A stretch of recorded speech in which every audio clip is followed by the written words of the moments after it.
하류 인생의 고통과 존재의 비극, 태어나지 않는 것이 나았다. 데이비드 베너타의 태어나지 않는 것이 낫다.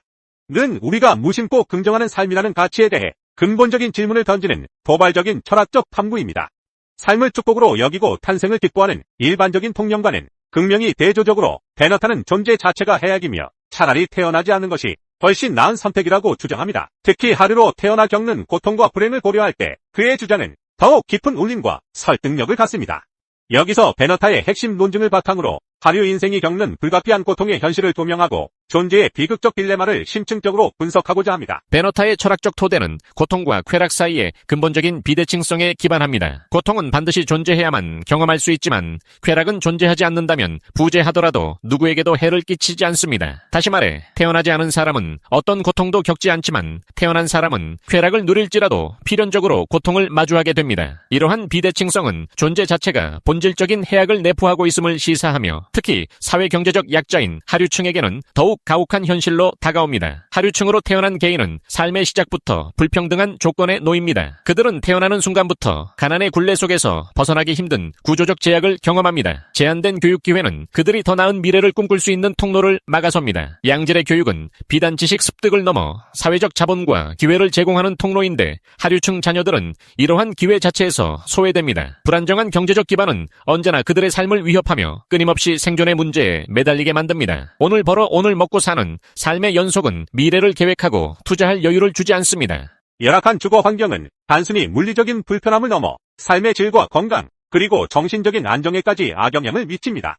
곰팡이가 피어나는 반지하방, 좁고 환기조차 어려운 고시원, 혹은 값싼 월세 때문에 외곽으로 밀려나는 삶은 그들의 몸과 마음을 지치게 합니다.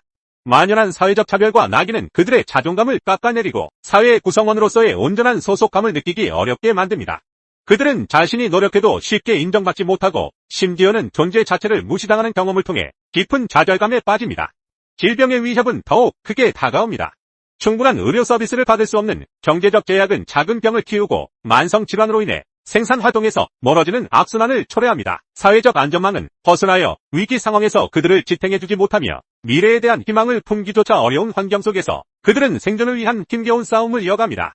빈곤, 질병, 소외, 차별 등 다양한 형태의 고통은 그들의 존재 자체에 깊숙이 각인되어 잠깐의 쾌락조차 불안감과 절망감의 그림자를 드리웁니다. 프랑스의 사회학자 피에르 브루디오에는 그의 저서 아비투스에서 사회 계층에 따른 문화 자본과 경제 자본의 불평등한 분배가 개인의 삶의 궤적과 기회를 어떻게 결정짓는지를 분석했습니다. 하류층은 타고난 문화적, 경제적 배경의 부족으로 인해 아비투스 자체가 사회적 상승 이동에 불리하게 형성되며 이는 곧 그들이 상류층으로 진입할 수 있는 기회를 박탈당하고 대대로 빈곤의 굴레를 벗어나기 어려운 현실에 직면하게 만듭니다. 그들에게 삶은 축복이라기보다는 벗어날 수 없는 무거운 짐이며 끊임없는 고통과 싸워나가야 하는 비극적인 여정일 수밖에 없습니다. 이는 베너타의 주장에 더욱 힘을 실어주는 현실적인 근거가 됩니다. 물론 삶에는 긍정적인 경험도 존재합니다. 사랑하는 가족과의 따뜻한 순간, 작은 성취에서 오는 기쁨, 아름다운 자연을 감상하며 느끼는 위안 등은 삶의 질을 향상시키는 요소입니다. 하지만 베너타는 이러한 긍정적인 경험들이 삶의 본질적인 고통과 불행을 상쇄할 수 없다고 주장합니다. 특히 하류층에게 이러한 긍정적인 경험은 더욱 기소하고 일시적이며 불확실하게 느껴질 수밖에 없습니다. 하류층은 끊임없는 생계의 위협 속에서 물질적 풍요는 물론이고 정신적, 문화적 만족을 누릴 기회조차 박탈당하기 쉽습니다. 값싼 노동력으로 착취당하고 자신의 노동의 가치를 인정받지 못하며 반복적이고 의미 없는 노동에 시달리는 경험은 그들의 자아를 소멸시킵니다. 이들은 여가를 즐기거나 자기 개발을 할 엄두조차 내지 못하며 삶의 목적을 잃고 살아가는 경우가 많습니다. 사회적 비교는 그들에게 끊임없는 박탈감과 열등감을 안겨주며 성공한 타인의 모습은 오히려 자신들의 비루한 현실을 더욱 부각시키는 고통으로 다가옵니다. SNS를 통해 미화된 타인의 삶을 접하며 상대적 박탈감에 시달리고 자신의 초라한 현실을 더욱 깊이 인식하게 됩니다. 미래에 대한 불안감은 현재의 작은 행복마저 갉아먹고 끊임없이 조여오는 경제적 압박은 그들이 희망보다는 절망에 익숙해지도록 만듭니다. 노력해도 쉽게 나아지지 않는 현실, 대물림되는 가난의 굴레 속에서 그들은 희망보다는 체념과 무력감에 익숙해지고 삶의 긍정적인 측면보다는 부정적인 측면에 더욱 주목하게 됩니다. 미국의 사회학자 리처드 세넷은 그의 저서 불평등의 비용에서 사회 경제적 불평등이 개인의 심리적, 사회적 삶에 미치는 부정적인 영향을 상세하게 분석했습니다. 하류층은 사회적 인정과 존중의 부족, 자신의 삶에 대한 통제감 상실, 그리고 만성적인 스트레스 등으로 인해 우울증, 불안장애 등 정신건강 문제에 취약합니다. 이러한 정신적 고통은 육체적 고통만큼이나 심각하며 삶의 질을 더욱 악화시키는 요인으로 작용합니다. 그들에게 삶은 희망찬 여정이라기보다는 끊임없는 좌절과 무력감의 연속이며 때로는 자신의 존재 자체를 저주하게 만드는 비극적인 현실이 됩니다. 베너타의 주장에 대해 흔히 제기되는 쾌락주의적 반론은 삶의 쾌락이 고통을 능가하므로 삶은 살 가치가 있다는 주장입니다. 하지만 베너타는 이러한 쾌락주의적 관점이 쾌락의 가치를 과대평가하고 고통의 심각성을 간과하는 지나치게 낙관적인 태도라고 비판합니다. 특히 하류층이 겪는 고통의 깊이와 지속성을 고려할 때 쾌락주의적 주장은 공허하고 무책임하게 느껴질 수 있습니다. 하류층에게 쾌락은 종종 일시적이고 제한적인 형태로 나타납니다. 물질적 결핍으로 인한 기본적인 욕구, 불만족, 의식주 문제, 고용 불안정, 잦은 이사로 인한 공동체 붕괴, 노후 불안, 자녀 교육 문제 등은 그들이 경험하는 쾌락의 지속성과 강도를 약화시킵니다. 당장의 끼니를 걱정해야 하는 상황에서 예술이나 문화적 향유는 사치에 불과하며 관계에서 오는 기쁨조차 경제적 어려움으로 인해 끊임없이 위협받습니다. 반면 빈곤, 질병, 차별 등으로 인한 고통은 오랫동안 지속될 수 있으며 때로는 삶 전체를 짓누르는 극심한 형태로 나타나기도 합니다. 영양 부족, 질병 방치뿐만 아니라 우울증, 자존감 저하, 사회적 배제, 차별, 그리고 삶의 무의미함, 희망상실 등 다양한 형태의 고통은 하류층의 삶을 더욱 힘들게 만들며 일시적인 쾌락으로는 결코 상쇄될 수 없는 깊은 상처와 트라우마를 남깁니다. 그들의 삶은 고통을 견디는 것 자체가 목적이 되어버린 비극적인 양상을 띠기도 합니다. 또한 쾌락주의적 낙관론은 하류층이 직면한 구조적인 불평등과 사회적 부조리를 간과하는 경향이 있습니다. 개인의 의지와 노력만으로는 극복하기 어려운 사회 경제적 장벽 앞에서 쾌락을 추구하라는 주장은 현실적인 대안이 될 수 없습니다. 오히려 이는 고통받는 개인에게 노력 부족이라는 낙인을 찍고 책임을 전가하며 사회 시스템의 문제를 외면하는 무책임한 태도로 비춰질 수 있습니다.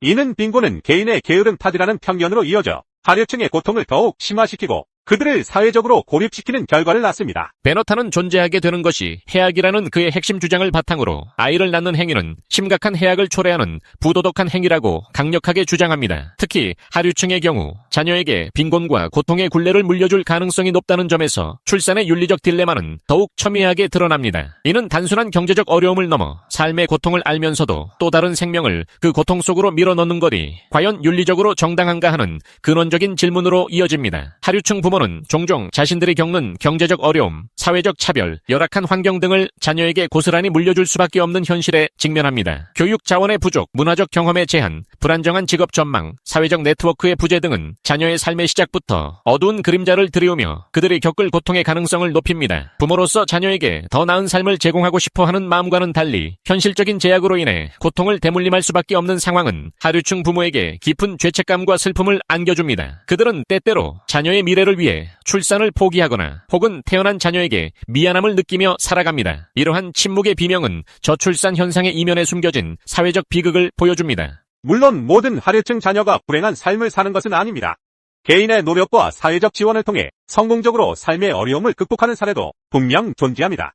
하지만 통계적으로 볼 때 하류층 출신은 사회 경제적 어려움을 겪을 확률이 높고 삶의 만족도와 행복도가 낮을 가능성이 큽니다. 이러한 현실을 외면하고 무분별하게 출산을 장려하는 것은 미래 세대에게 예측 가능한 고통을 물려주는 무책임한 행위일 수 있습니다.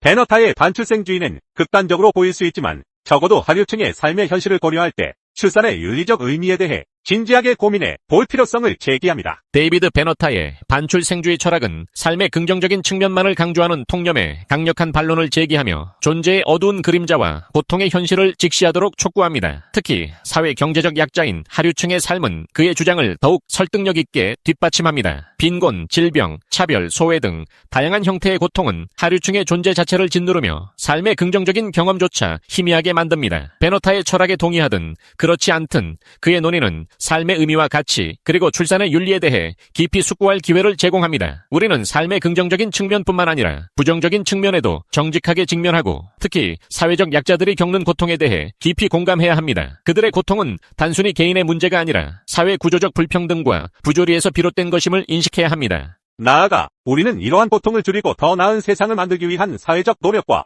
연대의 중요성을 인식해야 합니다. 이는 단순히 복지 제도를 확대하는 것을 넘어 하류층 개인의 존엄성을 존중하고 그들의 목소리에 귀 기울이는 사회적 공감의 확장을 의미합니다. 모든 개인이 자신의 잠재력을 발휘하고 최소한의 고통 속에서 최대한의 행복을 추구할 수 있는 공정한 사회를 만들기 위한 노력이야말로 베너타의 철학적 도전에 대한 가장 의미 있는 응답이 될 것입니다.